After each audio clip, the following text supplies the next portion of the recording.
nord de l'Allemagne aussi, on trouve des cow-boys solitaires. Cet homme chevauchant sa monture à 2 roues s'appelle Luke, certains le surnomment Lucky Luke. Une référence au justicier de bande dessinée qui tire plus vite que son ombre. Lui se sert des mots pour pourfendre ses adversaires sur le terrain politique. Il est souvent sur les routes ou dans les trains pour propager son discours et combattre son plus grand ennemi, l'euro. Bernd Lucke, notre Lucky Luke allemand, préside le parti politique eurosceptique Alternative pour l'Allemagne. Son premier objectif, que les États membres du sud de l'Europe soient exclus de l'eurozone.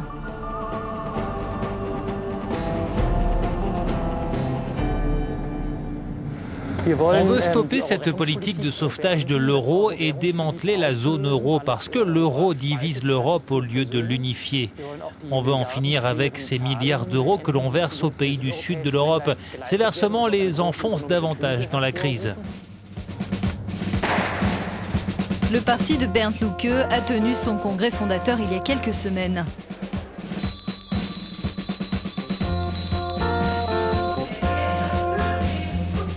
Alternative pour l'Allemagne compte déjà 13 000 membres et d'après son dirigeant, 500 adhérents supplémentaires le rejoignent chaque semaine.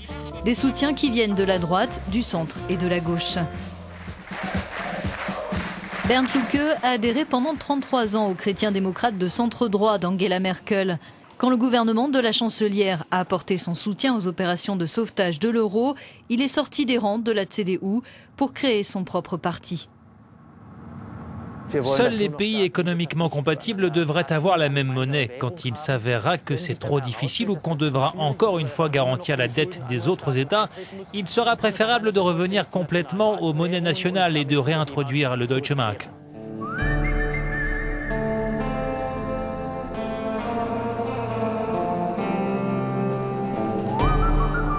Un Allemand sur 3 veut revenir aux marques et 1 sur 4 affiche des sympathies pour le nouveau parti eurosceptique. Si pour certains le poids de la dette des pays du sud de l'Europe nuit à l'avenir de l'Allemagne, beaucoup restent favorables au partage du fardeau et à l'euro. Aujourd'hui, si on abolissait l'euro, l'Union européenne éclaterait. Depuis l'introduction de l'euro, tout est plus cher. L'euro est une souffrance pour les gens. On devrait conserver l'euro parce que c'est positif pour le commerce extérieur et l'Allemagne en bénéficie. Avec l'euro, nous avons accumulé trop de dettes. Ça ne s'était jamais produit avec le mark. Aujourd'hui, la Grèce et tous ces pays ont fait faillite. En tant qu'Allemands, on ne tire aucun avantage de l'euro. Aucun. Les autres pays sont simplement en train de nous exploiter.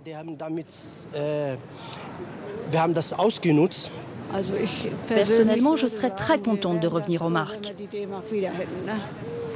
En réalité, il n'y a qu'un seul chemin vers l'avenir et c'est la voie commune européenne que nous devons emprunter au sein de l'Union.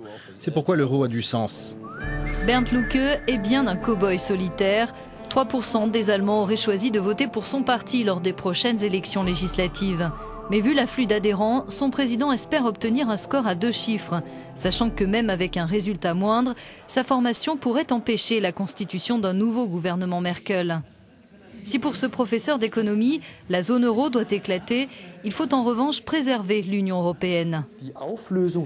Cette volonté de démanteler la zone euro n'est pas du tout liée à notre adhésion à l'Union.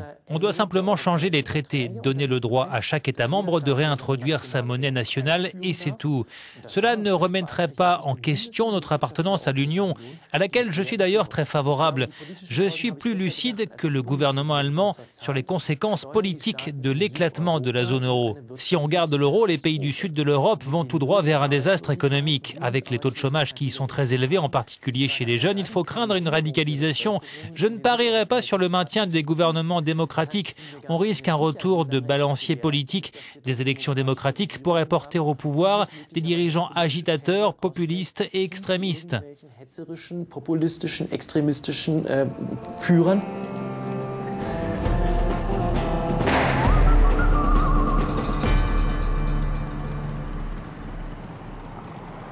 À Francfort, centre financier du continent, bon nombre d'experts craignent un scénario catastrophe en cas d'éclatement de la zone euro. La monnaie unique a des avantages évidents pour les exportations allemandes. L'introduction d'un marque surévalué ferait souffrir les entreprises dans un contexte de compétition mondiale et causerait la suppression de 200 000 emplois dans le pays, d'après de récentes études. Nous rencontrons Peter Bofinger, conseiller du gouvernement allemand pour l'économie. Il souligne que jusqu'à maintenant, l'Allemagne n'a pas perdu le moindre euro dans les opérations de sauvetage. Selon lui, le démantèlement de l'eurozone serait désastreux. Cela créerait un énorme choc et de l'insécurité. Ce serait comparable au choc de Lehman Brothers. Il y aurait des conséquences négatives très importantes pour les investisseurs, pour l'économie et puis pour tout le système financier.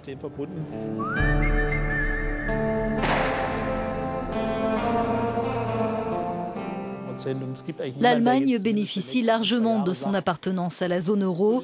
Des taux d'intérêt bas allègent le poids de sa dette. Berlin fait ainsi l'économie de 10 milliards d'euros par an. Préserver l'eurozone est essentiel pour le conseiller économique. Il faut savoir que la zone euro, c'est le marché le plus important des entreprises allemandes. Et si on veut remettre sur pied les pays du sud de l'Europe, on doit leur donner plus de temps pour consolider leur situation et davantage stimuler la croissance économique. Les euro-obligations, la mutualisation des dettes souveraines leur donneraient du temps pour permettre cette consolidation. Elles donneraient un peu d'air au niveau financier.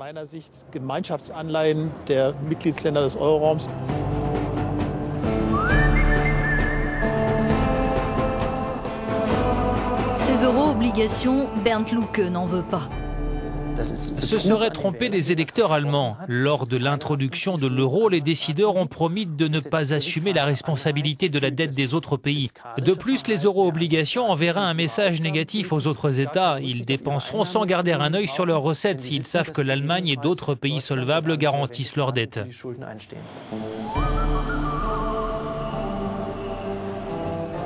Bernd Lucke achève sa journée de combat politique dans un restaurant de Hambourg. Il retrouve des adhérents de son parti pour discuter de la stratégie à adopter en vue des élections au Bundestag en septembre. Les échanges sont vifs entre les militants de droite et ceux de gauche, mais tous veulent en finir avec l'euro pour sauver l'Europe. J'ai le sentiment que dans la zone euro, on ne vit plus de façon harmonieuse, et ce, depuis un certain temps. Aujourd'hui, la coexistence n'est pas vraiment pacifique. Il y a plein de préjugés et de ressentiments. Et ce qui explique tout ça, c'est l'euro, la politique de sauvetage de l'euro. Beaucoup de gens n'ont pas compris la signification réelle de l'union monétaire. C'est un véritable carcan. On doit être plus ou moins semblable en termes de compétitivité, de productivité, de systèmes sociaux, de culture politique, de système fiscal, d'absence de corruption. C'est une obligation.